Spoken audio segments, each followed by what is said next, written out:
You join me in the new Ford Puma E Electric. I've driven a lot of the combustion engine versions of this car. This is a 2025 car. This is a Ford UK press car. This is actually one of the launches of the actual car. So I'm super excited. I'm blocked in by a Mustang Mach-E Rally. But yeah, really excited to kind of try the car. Yeah, if I can learn how to start her up. And we'll crack on, really. We've got a nice little route for the car. Yeah, exciting. I mean, I'm sort of trying to, I mean, this is literally my first time in it. About 240 mile range in this kind of car. It's saying 135 miles left. Yeah, it's exciting. Oh, okay, so we've got all the paddles on the indicator sticks. Yeah, so stick her into drive. I kind of want to change the modes so that it suits my kind of feel. But let's just go out as if we're just, yeah, first kind of drive in the electric Puma. Like I said, I've driven a lot of the combustion engine versions, mainly the ST variants. And because this has about 168 PS, it's actually pretty good in terms of power-wise. So I'm interested about that. It's obviously very silent because it's electric. Feels quite comfortable. But Fords always have that sort of like dynamic kind of edge about them. Oh, and I love the materials on the side. Wow, I've just noticed that. The leather down here in white. The seats feel super comfortable as well. Ah, brilliant. I've got all the spec sheets here. I probably have to, as I'm sort of moving along, I'll read it. So what is it? 168 PS, 18-inch alloy wheels, the Puma Gen E Premium. Now, and these cars are around sort of like the £30,000 mark, so it's actually a potential affordable car. And I love the looks, because it looks like the combustion engine car. You don't need to reinvent the wheel. I was just talking to Ford UK's press team. You don't have to. The car was fine. So, but obviously no combustion engine. Purely electric. Now it's got regen braking. As I lift off, it will brake quite heavily. I'll be honest with you, it's a little bit rushed. So for me, and actually it'll be good to know to actually understand the settings, but we're going to take it on the yellow route, which is quite nice here. We can actually take it on the high speed route, which is random. You can go, although I don't even think the high speed route will allow us, we're at Millbrook Proving Ground in Bedfordshire. The high speed route would allow us to go up to 100 miles an hour. I don't believe this car can do 100. I think I checked and it's sort of like 95.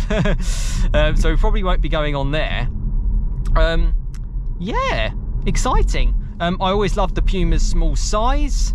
I love, well, the responsiveness feels good. The pedals feel good. I mean, I'm getting used to I'm not even braking. So if I just learn not to brake, basically lift off the gas and it'll brake for you. I can feel a few like lane assisty stuff sort of happening, but 55 miles an hour we can do. We're heading up to about 50. Basically it means that you always have to have sort of like a steady throttle. This car is in a wonderful yellow colour. I mean, it doesn't half stand out, this Puma. No denying that. As you would have seen from the walk around point of view. But you've got the screen down there, similar to the Pumas I've tried before. The new sort of steering wheel too. Nice to feel, nice thin rim actually. It does feel very, very nice. I wish I'd learn how to like stick it into sport mode or whatever mode. And we're stuck behind a Polestar, not exactly driving any sort of speed. Oh, that was another thing that's so cool about this car. The weight. I believe it weighs 1,550 kilos, which is one of the lightest electric cars on sale. It really, really is. I'm not a fan of overtaking on a corner, but we'll go for it because it's a Puma. It's nice and tight. Yeah, so it's lightweight. So actually, even though the range says about 230 miles, it's actually really, really good in terms of like the kilowatt hour average. And that's what's really good about it. Wow, the brakes are pretty good. Because it's got that regen, it's obviously harvesting electric as we kind of go about. We've got things sliding about. Yeah, it's nice. Other than getting up to speed and understanding all the settings, because I've literally just stepped into this car, it's not too complicated to understand. You know, it's just a Puma, a fun little Puma on a fun little route. They're just so small. I was in a Polo GTI earlier today. You might have seen that on my channel too. And this is just like, it's... Oh, it makes a cool little noise. I'm not gonna lie, I was flat out there though. And it was struggling up the hill. We're down to about 65% battery left, so I reckon this is gonna run out before the end of the day. Audi RS3 there, shared that on my channel too, so yeah. Whee! 55 miles an hour. Yeah, you know what? This is one of the more enjoyable electric cars that I've driven. It really, really is. Yeah. Oh, nice. Yeah, I wasn't too curious about a lot of the other electric cars here. I know you've got like the Renault R5 and stuff, but I quite like traditional hatches, and this is one of the best selling cars in the UK. Well, someone's been off on the gravel there. The noise is nice, and dynamically it feels good, and because the batteries obviously affect the center of gravity and the weight, it actually is really, really nice.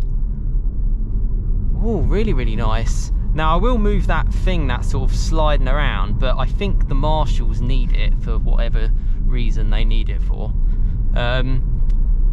Yeah, no surprising that the Puma is great on a twisty little back road like this. Wow. And this is like the media launch today. I'm filming this in May 2025. So it's quite handy to have got the opportunity in this car. We'll do another lap just to get used to it. And I can't see, can I understand the buttons enough to know to turn certain things off?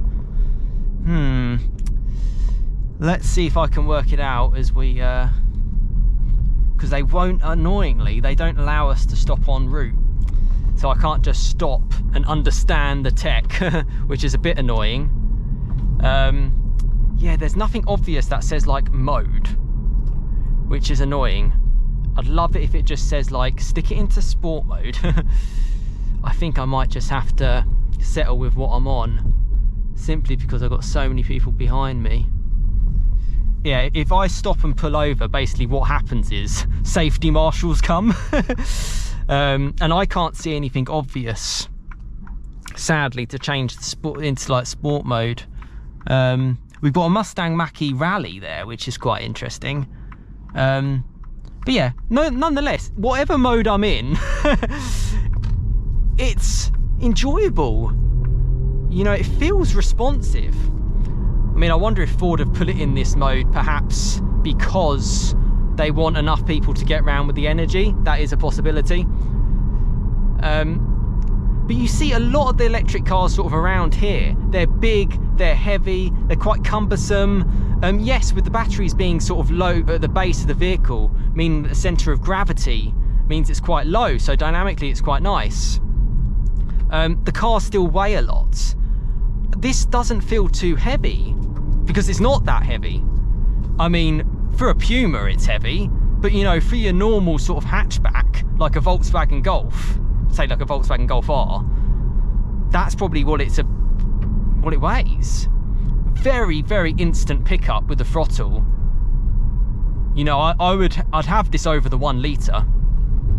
Definitely. Yes, perhaps range is going to be a little bit less, probably about 100 miles less, I would say. Wow, I mean, it drives just like a Ford. It drives like a Ford. And dare I say, a fast Ford. Could you imagine like a Puma E RS or a Puma E ST? You know, maybe that's a possibility in the future. Wow, and it's quite nice to do sort of like the one pedal driving. I'm just on the accelerator basically, and if you lift off, it brakes and it does the regen. Really nice. And the bongs are quite quiet as well because it's got all the lane assist stuff on. Comfort wise, this is typical UK bumpy, and it kind of reminds me of a Sega rally game with the accelerator. Yeah, really comfy and compliant for my tolerance. I'm used to sportier vehicles, as you've noticed on my channel, more ST-like vehicles, and even RS or Golf GTI, that kind of thing. And this feels as more comfortable than those. But yet you still feel the confidence in the direction with the wheel as well. You're certainly not gonna be unnoticed in this yellow colour, but go for it. You know, it makes you happy. It's quite a grey overcast day actually today, which is a bit surprising. But yeah, if you can get a nice colour, do it. Because it's really nice. Really nice. I think because this is the first ever time to experience this car in the UK, I think it'd be rude if I didn't do another lap actually, because I want to give you as good a driving impressions as I possibly can. This is probably less about the aesthetic side of things, because aesthetically it looks like a Puma, other than the fact that it doesn't have the grille and it doesn't have any exhausts. I've barely used the brakes. But yeah, and about the range, it's about the kilowatt average. So if you're actually charging it from home, it is economical in that sense. Flipping heck, you can really get a shift on in this car. I'm really enjoying it. Really enjoying it. Wow, there's a Mustang over there. How cool is that? Ford have bought their Mustang Rally, Mustang E Rally. It's on like proper rally tyres. I'll be honest, it looks a little bit weird.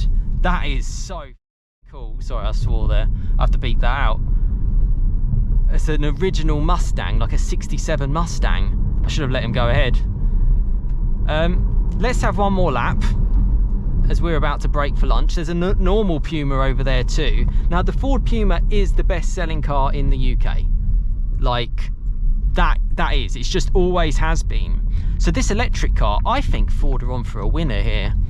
I think they're really on for a good car. And people know on my channel, I'm fairly authentic and I will say it as it is. If, you know, I won't drive a car that I'm not curious about, and I won't sort of share something which I don't generally enjoy. And I'm enjoying this, and I actually feel it as like a real world proposition car. You know, this car, you know, it's been out for about half a day now. We're heading up to lunchtime, and you know, it's not exactly going to be given the normal slow driving. And it's very refined. You know, it's really like there's not that much wind noise. Interestingly, we've got the Mustang Mach-E Rally in front, and along these kind of roads, the Puma's just as quick. Because it's so much smaller, you get that higher riding position as well in a Puma. I've got the Mustang all over me. I will move out of his way in a second. But as we've got the Mustang, I can give you a better look at that car. Thing is, you have to stick to your lane because you've got to be safe. There we go. I just want to make sure I'm not in the way of the Mustang. So there's a real Mustang, like a 1968 Mustang behind me. Maybe he'll overtake at some point. And then the Mustang Mach-E Rally. Maybe I'll get a chance to go out in that car as well later today and share a point of view with you. But this is about the Puma. And the Puma is good. It's good. Foot flat. Whee! Yeah. Ford, thank you. Wow, I was losing hope with you guys. I really was. And on the sporting aspect, this feels sporty. It's a really good car. Wow. This is a really good car. What a good car. Yeah, brilliant. I don't really know what more there is to say than that. think they've hit the jackpot with this. You know, can make it, and I read about some really good deals that Ford are offering. Something like they'll install a home charger for you when you buy, like, free of charge, up to like £1,000 worth or something.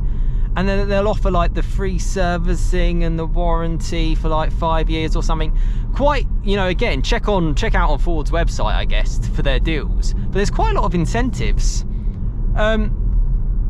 And 30 grand is what you'd pay for a Puma ST anyway, a combustion engine version. So, and this car has the same power as that one, particularly the new 1 litre ST. It's 170-ish horsepower. This is about the same. But this has a lot more response with that unlimited electric sort of instant torque. That Mustang just got some air. He's a lot braver than I am.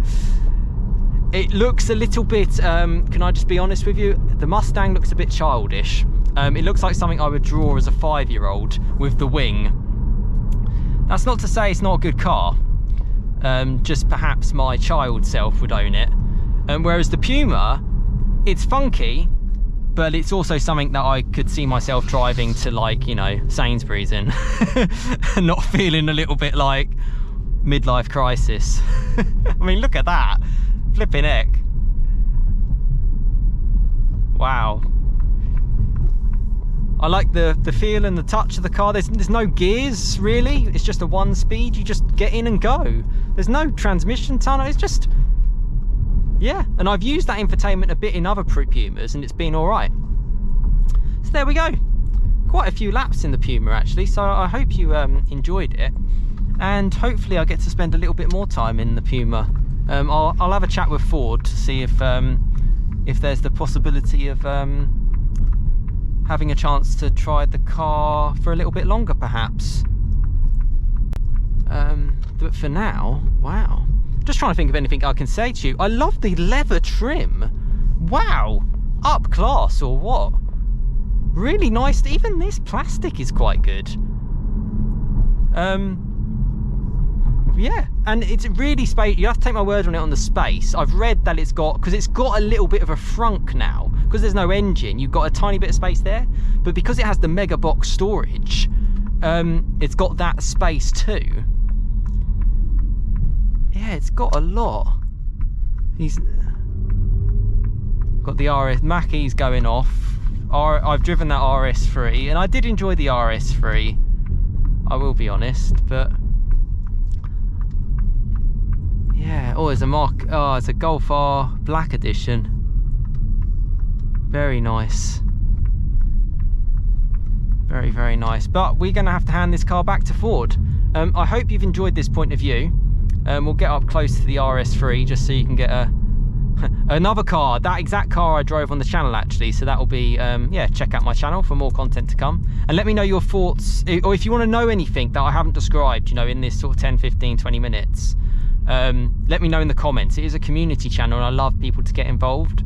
Yeah, ask any questions about the new Ford Puma E, and yeah, we will take things from there.